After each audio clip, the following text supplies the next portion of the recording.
Hi guys, it's Sherry. I hope that you are having a wonderful day. Y'all, let's do something awesome. Stay tuned.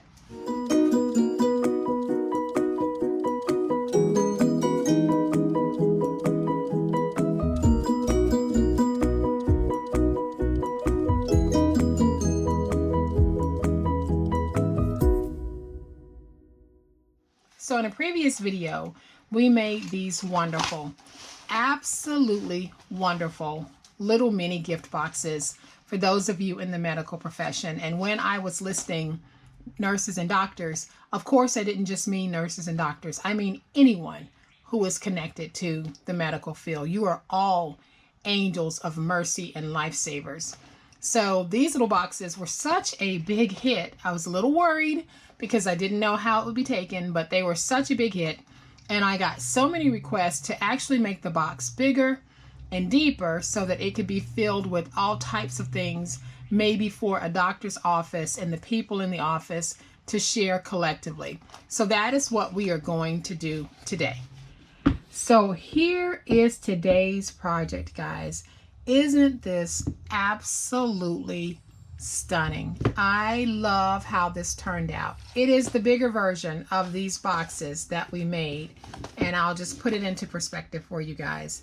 This is the smaller one, this is a larger one, and this one of course is chipboard because we need it to be sturdy.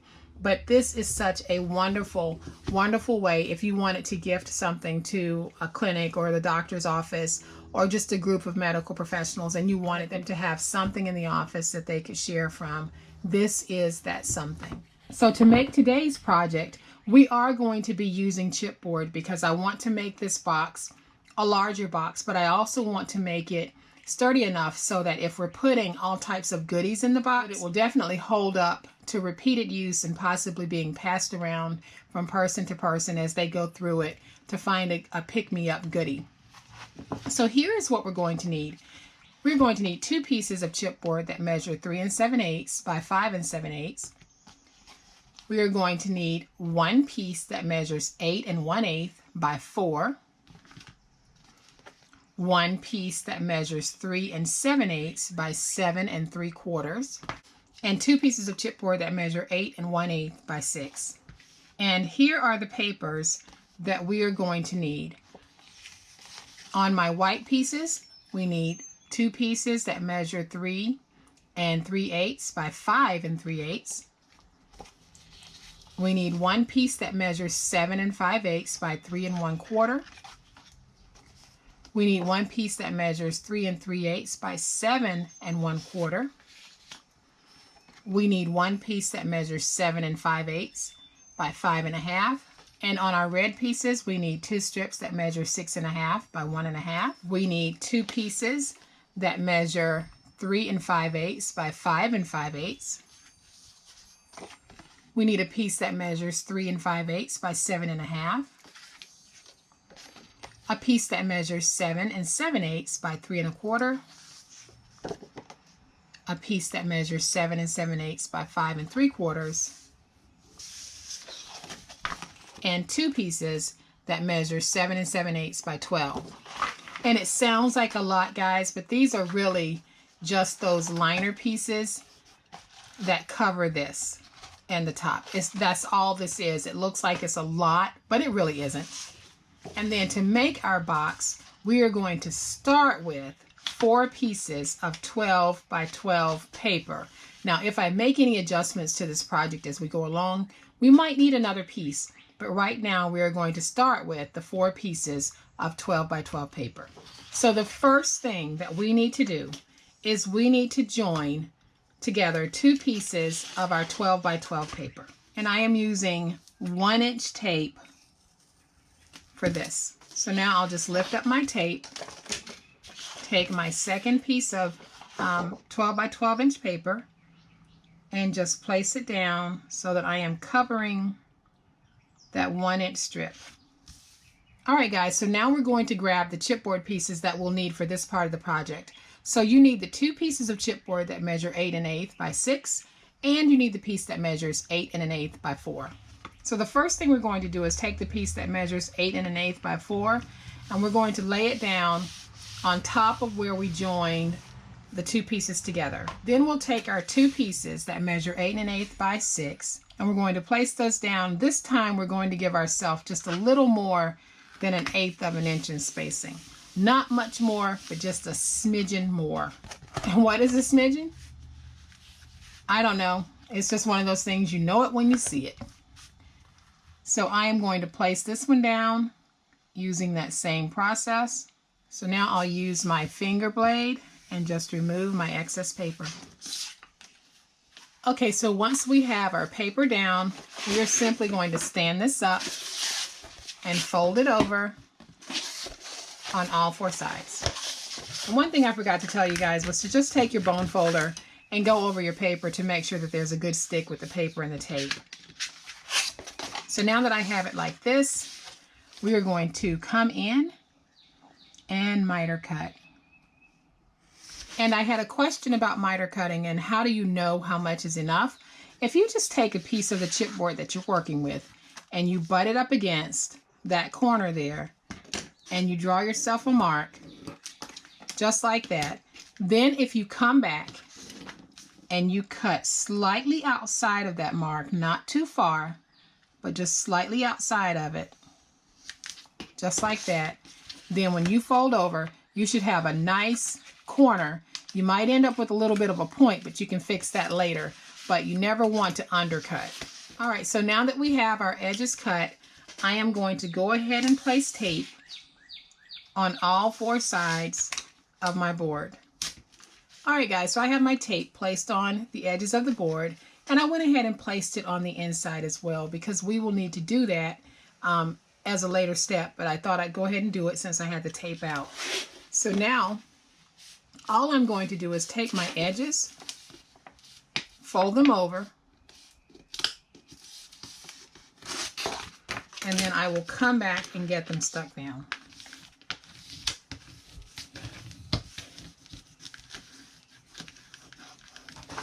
All right, guys, so now that we've got our edges folded over, this is where our 7 7/8 by 12-inch pieces will come into play. We are going to place this down to get our liner. So I am going to take my glue and I'll go around the edges on all 4 sides. All right, so once I have my glue on all 4 sides, I am going to take this, place it down, try to get it nice and even, just like this. I'll use my paper towel, and now I'll use my bone folder to really get that glue worked in and to define my spines. Okay, guys, so what I did was I took my second 7 7/8 by 12-inch piece and cut it down to 5 by 7 7/8. I knew that I wouldn't need the full 12, but I went ahead and started with that anyway. Okay, so now all I need to do is just take this piece, lay it down, try to get it matched up nice and even. I'll use my paper towel just to smooth everything out.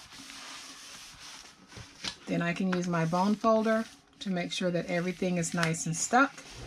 Okay, so now what we need to do is we need to go ahead and make our mats for this top part and the back part. We're not going to put one on the bottom because it is the bottom. So the first thing I'll do is match up my 2 pieces that measure 7 7/8 by 3 3/4 and 7 5/8 by 3 1/4. And I am going to use my tape runner to get this stuck down. So I'll place the tape on the white strip that measures 7 5/8 by 3 1/4. And then I'll lay that down on the red strip that measures 7 7/8 by 3 3/4. And I am going to get this down, hopefully, so that I get it in the center. And that's good enough. And now I'll do the same thing with the piece that measures 7 5/8 by 5 1/2. And I will mount that to the piece that measures 7 7/8 by 5 3/4.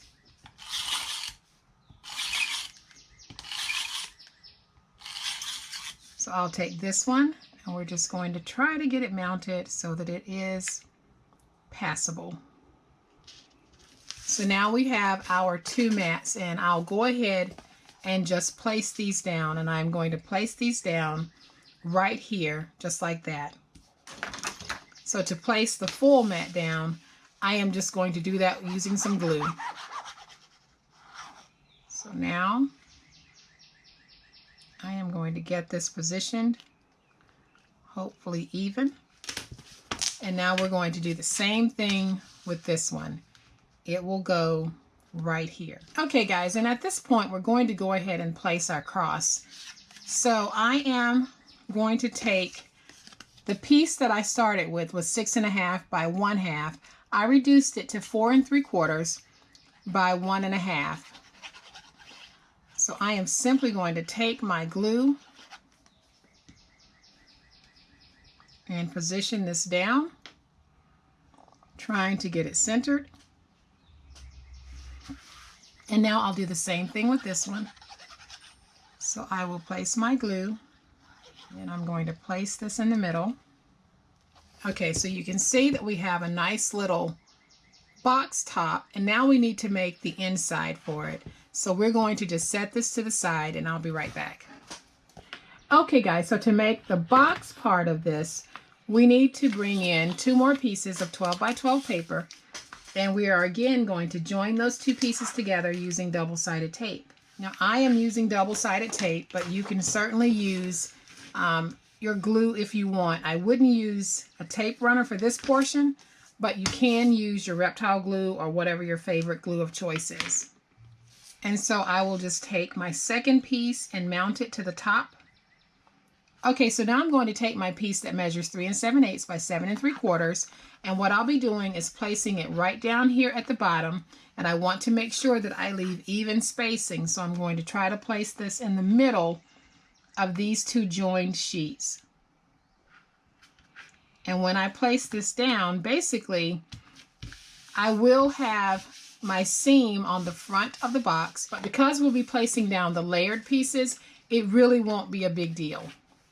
So now I'm going to take this piece and giving myself just a little more than 1/8 of an inch in spacing, and I'll move it over and do the same thing on this side. I'll take my piece that measures 3 7/8 by 5 7/8, slide it down all the way at the bottom. I'll use my finger blade to come to the edge here, and then I'll flare out. And I'll do the same thing over here. So I am going to go up to the edge, and then I'm going to flare out. So now I'll stand this up and just fold it a little just to get it ready to fold over. So now I am going to cover all of this chipboard with tape, and I will be right back. Okay, so now that I have my tape down, all I'm going to do is take this, stand it up, and then roll it over, just like that.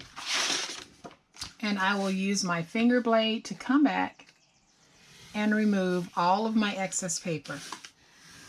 Alright guys, so once we have this piece completely covered, I am going to bring in the jacket cover so that I can do a test fit. And what I want is, I want just a little bit of a lip here on the bottom on all 3 sides. So I want it to sit in just a little bit like this, and I'll have just a little edge to it. And that's all I'm looking for. I want to make sure that it is going to fit, and it is. It's going to be fine.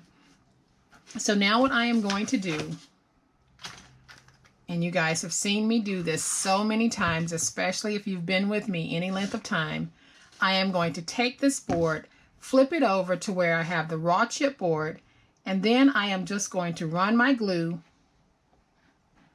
along the entire bottom of the raw chipboard. And make sure that you're not skimping on your glue, and make sure that you are using a good quality glue. As you guys know, I use Reptile glue, and I am 100% confident in the sticking ability of this glue. It is not a weak glue at all. Okay, so once I have the glue on the bottom, what I want to do is I am going to lay this down so that this edge hits right here at the back. So I will take this, I am going to place it down right there because I did a test fit, so I know about how far in I need to go, and then I'll start laying it down on the remaining two sides. So now I can pick this up and look at it. And when it looks good to me, as it does right now, I am just going to press this into place, let this dry, and I'll be right back. Okay guys, so once we've got the base glued down, and as you can see my glue is still wet because you can see it on the inside, I am just going to stand this up just like this, take my glue, and just place it on this side piece where the chipboard is exposed.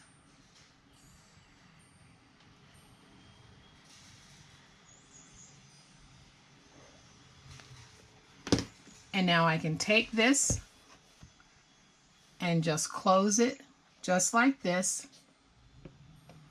and just make sure that you're pressing back so that it will grab and catch, and then we'll let it dry and we'll decorate the rest of this box. Alright guys, so I'm back, and I thought I was recording, but as oftentimes will happen, I wasn't. And you missed a couple of steps, but they were not critical steps because we had pretty much completed the construction of the box. I took my side pieces and I mounted them. So I had a red piece and I mounted the white piece. And I did the same thing with the front and on both sides. It's exactly what you saw me do right here when I placed this down and when I placed this down. So now on these, you will notice that I had total red. I really didn't like that for this box. I didn't want such a big red presence, so I decided I would just have a thin red border because I think that looks classier the larger the box gets.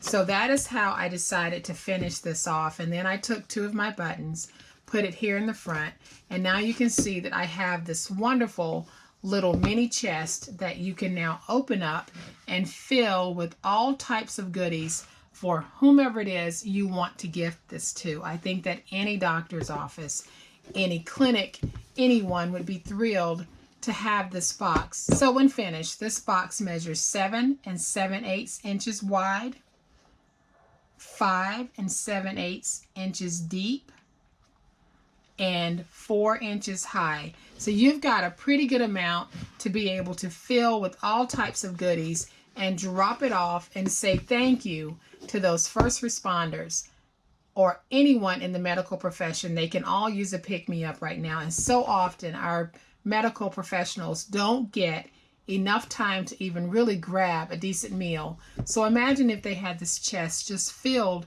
with all types of goodies and snacks and everything else. They can just go grab a granola bar or whatever it is you would put in here and just go back to whatever it was they were doing, but at least they would have something to put on their stomach.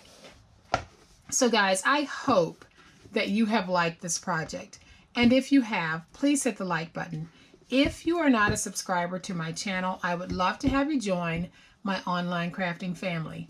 You guys, please stay safe out there. Happy crafting, and we'll chat later. Bye.